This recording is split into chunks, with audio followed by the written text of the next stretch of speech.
Now, good morning, children. In the first video, we have discussed about the morphology. Now, the next part I have come, that is the external apertures.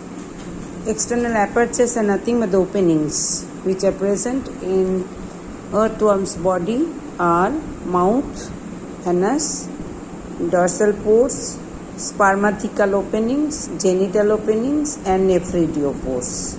Spermatical openings are nothing but the openings through which sperms or spermatozoid comes out.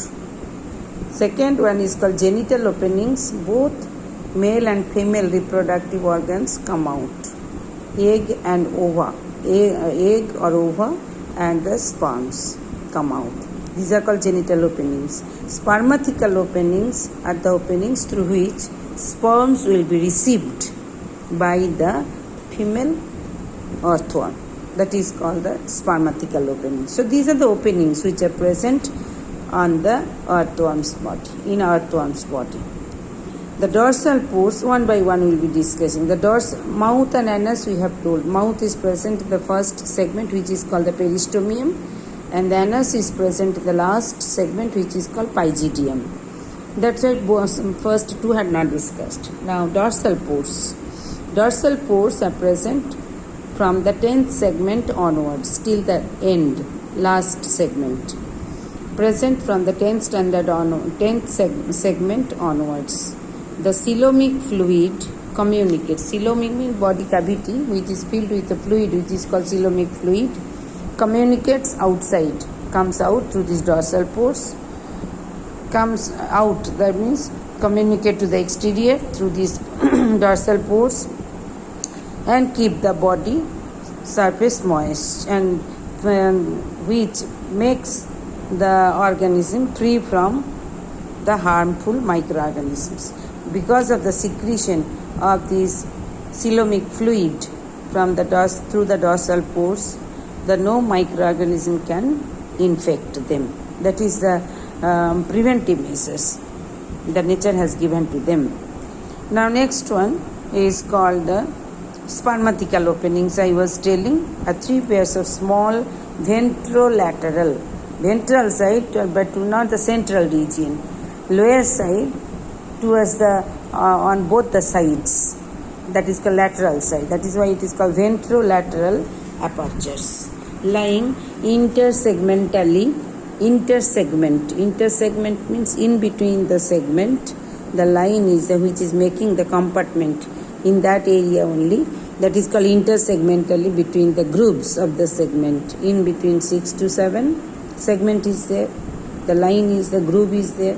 7 to 8 and 8 to 9. So these three pairs of spermatical openings are apertures lying intersegmentally between the groups of the segments 6 to 7, 7 to 8 and 8 to 9. The a pair of female genital apertures lie in the ventral side in the segment number 14, and a pair of male genital apertures are situated again ventrolaterally or lateroventrally in the 18th segment. Now next, another last type, that is called the pores, nephridiopores. Nephridiopores, that means nothing but the nephridium, the excretory organ. Nephridiopores are numerous and found throughout the body of the earthworm, except a few anterior segments. Front part of the body will be not having few segments, but remaining part of the body will be having the nephridiopores, through which the metabolic waste materials will be eliminated from the body. So this is the internal morphology, external structure. Now in that column has been morphological anatomical differences between Lampito mauritiae and metaphyr or Pheretima posthuma, metaphyr posthuma or Pheretima posthuma. Any 5 points to be. Shape and size, it is very difficult. Color you can write light brown, dark brown. Next is clitellum, 14th to 16th segment, 17th segment in Lampito mauritiae, and metaphyr posthumus as 14th to 16th segment. Spermatical openings 3 pairs, here 4 pairs. Major differences can be kept in your memory. Now next one, you come to the pharynx, 3 to 4th segment. Here 4th segment. Gizzard, I will be discussing all these things. Digestive system, 6th segment. Gizzard is present here, 8th to 9th segment. Actually this one is smaller, so that this metaphor postuma is smaller in size, length of the animal. Lateral hearts, that is 8 pairs from 16th to 13th segment. Here 3 pairs, 7 to 9th segment. Pharyngeal nephridia, 5 to 9 segment, 4 to 6 segment is very, very important here. Male genital pore is present, peritima postuma, that is Lampito mauriti, 18th segment, it is present in 18th segment. Female genital aperture, 14th, these two are similar to each other. So these any 5 differences, maximum 5 marks question may come. Now next one, we are going to discuss about the anatomy. The body wall of the earthworm is very moist, thin, soft, skinny, elastic, and consists of cuticle, epidermis, just like leech we had discussed last year, same thing. Cuticle will be there outer to the outer surface of the skin. Epidermis, muscles, and coelomic epithelium. Epidermis consists of supporting cells, gland cells, basal cells, and sensory cells. A spacious body cavity called the coelom is seen between the alimentary canal and the epidermis and the body wall. The coelom contains the coelomic fluid, I told that one also, coelomic fluid, and serves as hydrostatic skeleton. They don't have any type of bony structure. So this fluid only maintaining the shape of their body, which is called the hydrostatic skeleton. Watery fluid will be maintaining the shape of the body, in which the coelomocytes are known to play a major role in regeneration, immunity, and wound healing. What is the special type of cell? They are called the coelom. From the coelom, the word has come, coelomocytes. They are responsible for 3 functions: regeneration, immunity, and wound healing.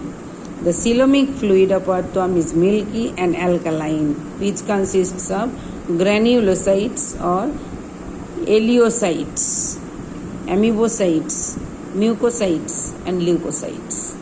So these are the components of the coelomic fluid of earthworm. So 2 marks question may come like this: what are the components of the coelomic fluid? Now next part, we are going to discuss about the digestive system. The digestive system of earthworm consists of alimentary canal, just like us, and the digestive glands. Alimentary canal runs as a straight tube throughout the length of the body from the mouth to the anus. That is very simple. Now we are going to discuss about from the mouth. We will start. Mouth opens into the buccal cavity like us. Compare with us and keep in your memory. Mouth opens to the buccal cavity, but here which organs are present in which segment, that is very, very important here. So mouth opens into the buccal cavity, which occupies the first and second segment. So buccal cavity is present in first and second segment. The buccal cavity leads into the pharynx, that is called muscular pharynx, which occupies in the third segment. So 1, 2, 3 like that way it is a muscular pharynx. After pharynx what will come? And that is pharynx occupies the third and fourth segment and is surrounded by the pharyngeal glands. A narrow tube, that is after the pharynx, esophagus. So from pharynx, a narrow tube which is called the esophagus lies in the fifth segment and the continues into a muscular gizzard. Fifth segment esophagus is present and which is continues into the muscular gizzard in the sixth segment, gizzard. Gizzard helps in the grinding of the soil particles and decaying leaves. Next, after the gizzard, which is equal to the stomach for us, intestine starts from the seventh segment and continues till the last segment. The dorsal wall of the intestine is folded into the cavity which is called the typhlosome. Typhlosome, folded region of the intestine which is occupying the body cavity is called the typhlosom. These folds contain blood vessels and increases the absorption area of the intestine. The inner epithelium consists of columnar cells and glandular cells. The alimentary canal opens to the exterior through the anus. Very, very simple, like us. The ingested organic rich soil passes through the digestive tract, where the digestive enzymes break down break down complex food into the smaller absorbable units. The simpler molecules are absorbed throughout the intestinal membrane and are utilized. The undigested particles, along with the earth means soil particles, are passed out through the anus. The worm cast in the form of worm castings, or it is also called vermicasts. The pharyngeal or salivary glands, which are present around the pharynx, and the glandular cells of the intestine are supposed to be the digestive glands, which secrete digestive enzymes for digestion of the food material. So very simple digestive system is present in our tongue. Okay, thank you children.